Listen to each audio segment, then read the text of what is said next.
Okay, so fun interpretation here, some very synth-heavy stuff. I'm going to be using just a standard tuning here.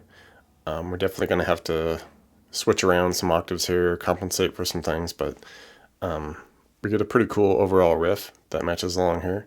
And I think there may be like a micro pitch difference, so it might be just a little bit flat if you're trying to play along with the recorded version.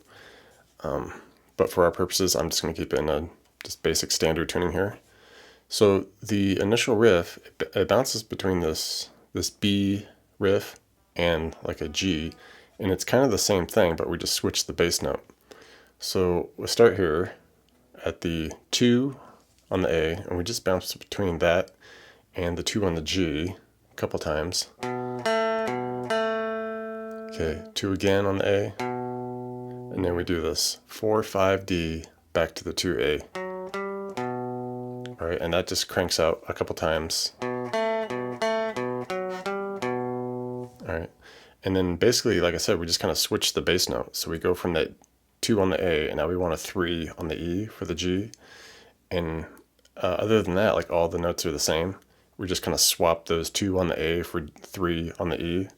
So it'd be 3E, 2G a couple times. Back to the 3E, and then we do our 4, 5D to the 3E.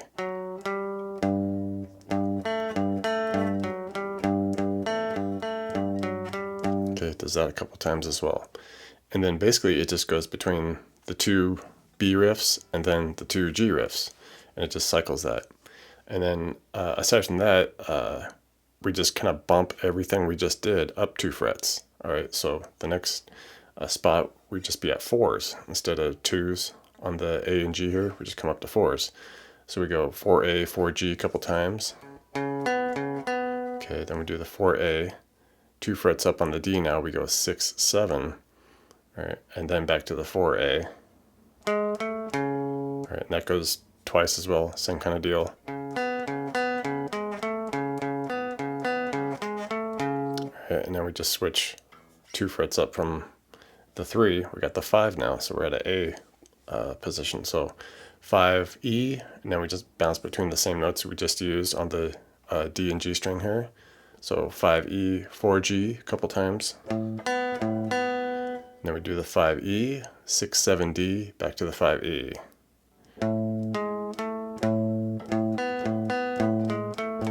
All right, it's the same stuff we were doing here, just bump it up 2 frets. All right, so other than that, there's kind of one little spot after we go through kind of like that second spot for the first time where it shifts down to this G flat or F sharp. And the look there, it's 2nd fret here on the E, bounce between that, keep that 4 on the G. All right, the 2E, and then D string we go 2, 4, 2E. All right, do that a couple times, and that's just kind of like a segue section right there, getting back into the main riff.